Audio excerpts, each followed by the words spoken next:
Bueno, buenas tardes a todos. Bienvenidos a la conferencia que vamos a hablar hoy sobre nutrición y actividad física. Y vamos a hablar un poquito de los mitos que existen actualmente un poquito en la sociedad. No vamos a hablar de todos, obviamente, pero sí que vamos a hablar de los, digamos, más frecuentes y los que a veces más nos importan, ¿no? Antes de nada, sí que me gustaría agradecer a los patrocinadores del evento su ayuda, su aportación para que esto sea posible, porque sin ellos, desgraciadamente, sería muy difícil, ¿no? Y, por supuesto, al Ayuntamiento de Cox por ofrecernos las instalaciones, que son estupendísimas. Muchas gracias a Miguel, muchas gracias a la concejalía, etc. En principio, también me gustaría agradecer a los compañeros que han venido una compañera Marta, la nutricionista, que viene de lejos también, de Albacete, y a mi compi Rubén, y que van a aportar también su granito de arena, en este caso en el ámbito de la nutrición. ¿Se escucha bien, verdad, el micro? ¿Por allí arriba también? Bien. Bueno, pues os comento un poquito cómo habíamos planteado la sesión. En principio voy a comenzar yo hablando de actividad física, hablaremos algunos mitos de actividad física, y después haremos un pequeño descanso, unos 5 minutos, y seguiremos hablando de nutrición, y finalizaremos con un turno de preguntas, una mesa redonda, donde todos vosotros podréis aprovechar, y espero que lo hagáis, porque estamos aquí para eso, para contestar esas dudas que puedan surgir sobre actividad física o nutrición, ¿no? Que seguro que serán muchas, y más ahora después de las navidades, de los polvorones, etcétera, etcétera. Bien, el módulo de actividad física lo he dividido en 4 partes, ¿vale? Vamos a hablar, en primer lugar, del sedentarismo. ¿Por qué dicen que es tan malo el sedentarismo, el no hacer actividad física de forma constante? También voy a hablar de la obesidad y del sobrepeso, muy resumidamente. Hablaremos de algunos mitos que existen en torno a esta cuestión. Obviamente hay muchísimos mitos y podríamos estar un mes hablando de ellos, pero no nos vamos a alargar mucho y comentaremos 4 detalles puntuales. Hablaremos también de la columna vertebral, que muchos de vosotros ahora mismo, en este momento, en este preciso instante, estaréis mal sentados y os ayudaré a sentarnos correctamente en ese sentido, y hablaremos un poquito de cómo prevenir problemas, sobre todo a nivel lumbar, de la columna vertebral. Y por último hablaremos de la tercera edad. La tercera edad, que es una población frágil en este sentido, y que psicológicamente se hacen más frágiles cuando no debería de ser así. Y ya veremos por qué después. Bueno, pues vamos a comenzar con el primer mito. El primer mito de hoy, de actividad física, va a estar relacionado con el sedentarismo. Hay gente, chicas, chicos, una chica porque es una chica, pero que a la hora de ver el deporte, digamos que dicen, pues no, es que a mí no me hace falta el deporte. ¿Para qué? ¿El deporte para qué? Si yo estoy muy bien, yo me veo muy bien, mi estética es fenomenal, etc. Vale, entonces a esas personas, ¿qué le podríamos decir? Que no hacen nunca de deporte, porque son jóvenes, no tienen patologías aparentes, etc. ¿Qué le podríamos decir a esas personas para que se vuelvan físicamente activas, y cómo les podríamos vender el deporte? Porque al final estamos vendiendo salud y es una contribución a largo plazo, no a corto plazo, en estas personas. ¿Qué le podríamos decir? Pues en principio yo le diría que moverte poco no parece un problema hasta que se convierte en un problema, y esto es a lo largo de los años, esto se va acumulando en la salud hasta que al final sale por algún sitio, ¿no? Todas estas patologías están muy relacionadas con el sedentarismo. Está demostrado, y hablaremos de evidencias durante toda la charla, evidencias científicas, que el sedentarismo, el no hacer una cantidad suficiente de actividad física, va a largo plazo no a producir, sino a lo mejor también a ayudar a que se produzcan todas estas enfermedades, patologías, como el cáncer, como los ictus, como los infartos, cosas que son muy frecuentes hoy en día, y que además suponen todas esas enfermedades la principal causa de muerte y discapacidad en el mundo. Por lo tanto, podemos decir que el ejercicio físico o la actividad física está asociada directamente a mortalidad. Ahí ya tenemos una primera evidencia importante. Luego, alrededor del 6% de todas las muertes que se registran a nivel mundial son a causa del ejercicio, de llevar una vida sedentaria. Un 6%. Por ejemplo, en 2005 hubo 35 millones de muertes por el hecho de ser sedentarios, por las patologías que están asociadas, ¿no? Hasta que no nos dicen esto así, de forma muy chocante, no nos damos cuenta, ¿no? No somos realmente conscientes.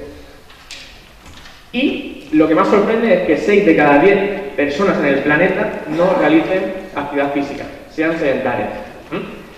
Esto es chocante, ¿no? Puede parecerlo, 6 de cada 10 no hacen, 4 de 10, vale. Pero ¿es mucho, es poco? ¿Cómo está España en este sentido? Esto es a nivel mundial. En España, ¿cómo estamos? Ahora después lo vemos. Los niños también son, digamos, las personitas que están más, sufren más esto, ¿no? Porque el hecho de que el padre sea sedentario va a influir más o menos en que el hijo sea sedentario. Por lo tanto, los padres tienen mucho que ver en la salud también de los hijos a largo plazo. Y, de forma problemática, la actividad física en los niños está disminuyendo muchísimo en los últimos años. De hecho, con las nuevas tecnologías, etcétera, etcétera, estamos aumentando ese sedentarismo y alrededor de 2/3 de los jóvenes no se mueven lo que deberían de moverse para, por lo menos, mantener unos niveles de condición física óptimos, ¿no? En 2010, 42 millones de niños hubo con sobrepeso en todo el mundo. Estos son unos cuantos, ¿no? En España está creciendo exponencialmente también el sobrepeso infantil. Y esto es un problema que debemos de paliar ya. Y desde la institución pública, la educación física, sabemos que en España cada vez están quitando más horas, ¿no?, de educación física. Esto no ayuda, obviamente, porque la educación física es para los niños y para los adolescentes, posiblemente para muchos de ellos, el único momento en la semana donde ellos se mueven o donde ellos pueden percibir de una persona que les pueda ayudar o les pueda motivar para hacer ejercicio fuera de clase, ¿no? Entonces, en ese sentido, deberíamos de ser conscientes del problema y cambiar estas medidas. Ahí lo dejo. El sedentarismo en España, ¿cómo está? Bueno, alrededor de un 40% en España no se mueve lo suficiente esa población, sobre todo en el sur, ¿vale?, de España. Alrededor de un 40%. ¿Y esto es mucho o es poco? Bueno, si lo comparamos con a nivel mundial, es un poquito menos, ¿no?, un 60%.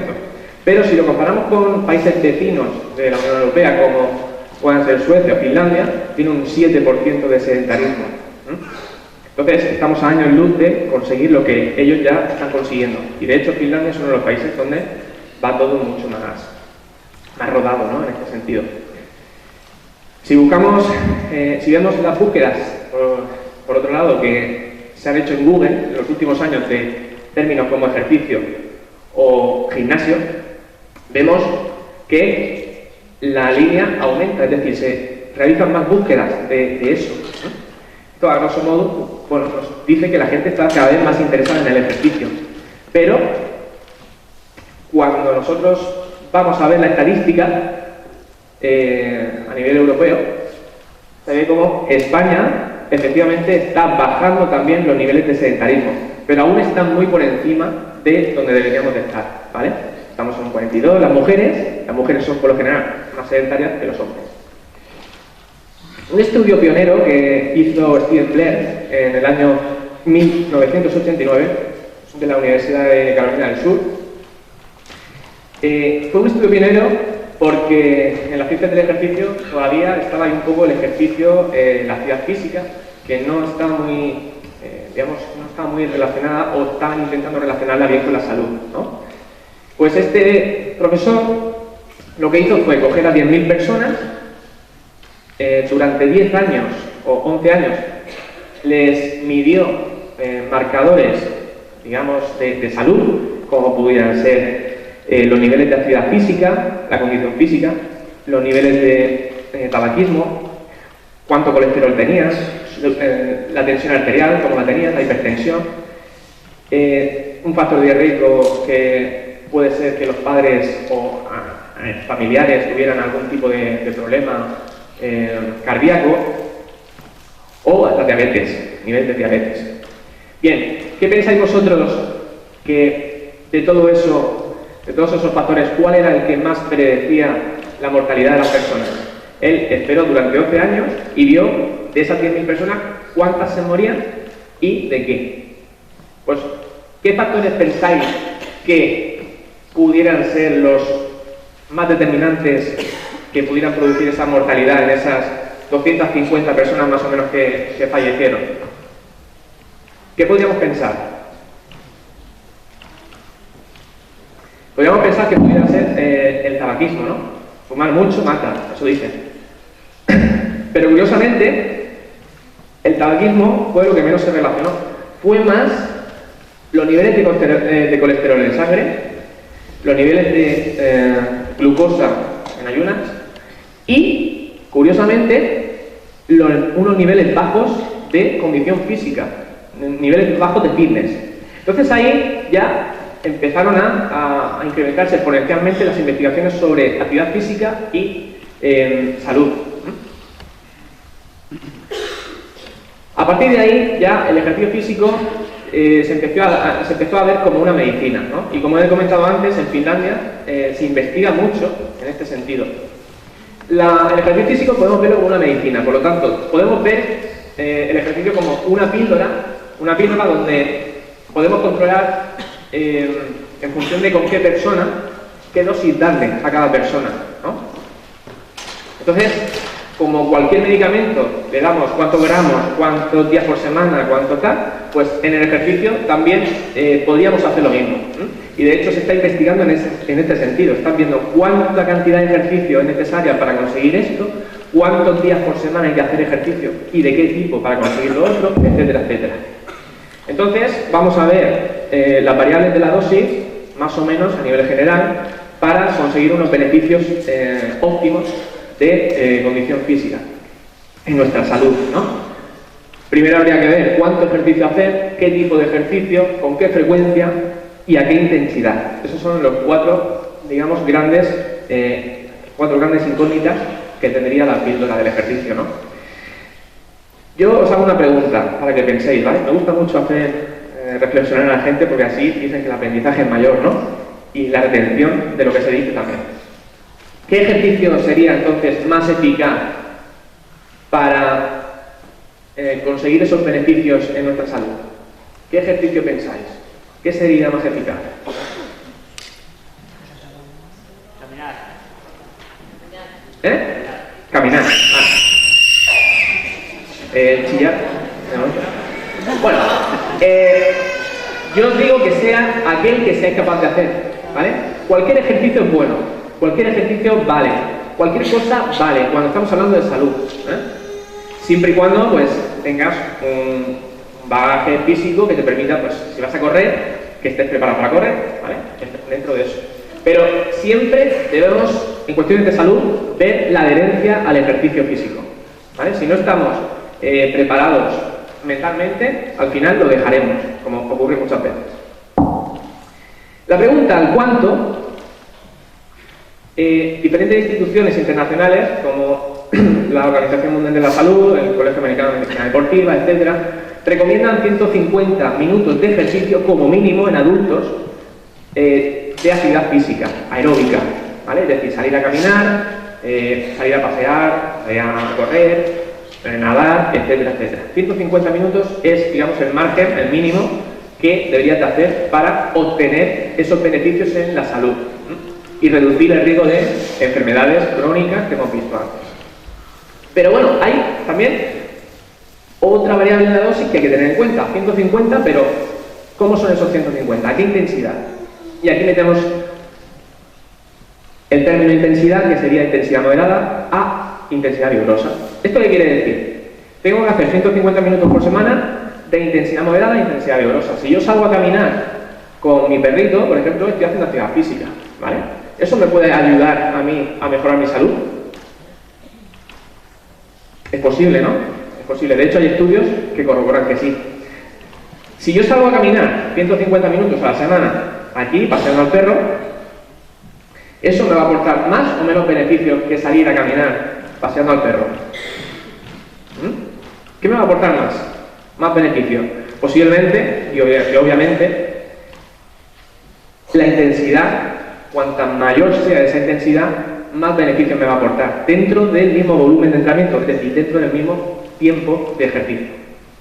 De hecho, eso está ya estudiado y ya se ha visto que a más intensidad haga yo el ejercicio durante la semana, mayores van a ser de forma simultánea los beneficios que voy a obtener en mi salud. Pero, por contrapartida, ojo, no puedo empezar yo, si no he hecho nada nunca, a hacer ejercicio muy intenso, porque Javi me ha dicho que voy a ganar salud, porque aumenta también el riesgo de padecer problemas, lesiones, etc. Por lo tanto, el mensaje que quiero que os llevéis de aquí es hacer algo, pero siempre de forma progresiva, ¿vale? Nunca pegaros el atracón y después no hacer nada porque tengo 1000 agujetas, luego no sé qué, no, de menos a más, siempre. Siempre, ese es uno de los principales motivos. Hablando de intensidades, antes hemos dicho que habría que hacer los 150 minutos por semana de intensidad moderada e intensidad vigorosa, pero ¿eso qué significa? Pues podemos cuantificarlo de muchas formas, ¿no? Una es con el pulsómetro, que es mucho más técnico, pero cuando se trata de cosas de salud para mucha gente, vamos a hacerlo lo más fácil, ¿no?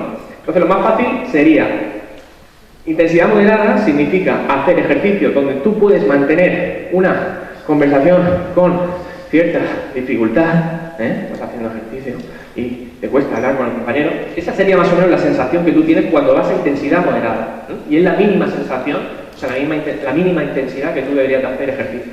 Por eso, el hecho de ir por aquí hablando, como van por ahí muchas mujeres hablando por la bota del río y tal, bueno, no está mal que se haga un poco, pero vamos a darle un poquito más de caña al tema, ¿no?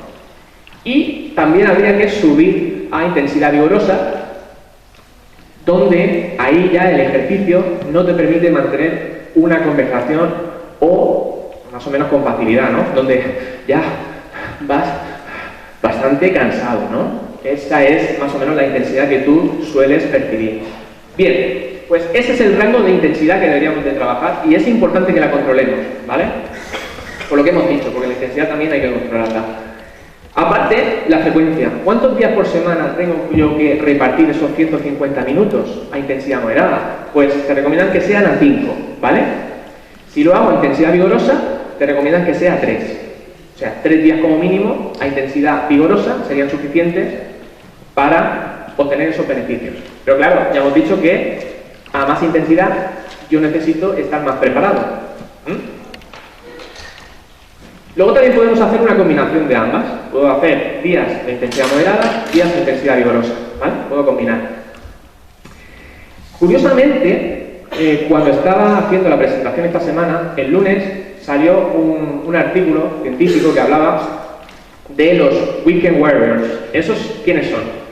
Los Weekend Warriors son los pachangueros de los fines de semana.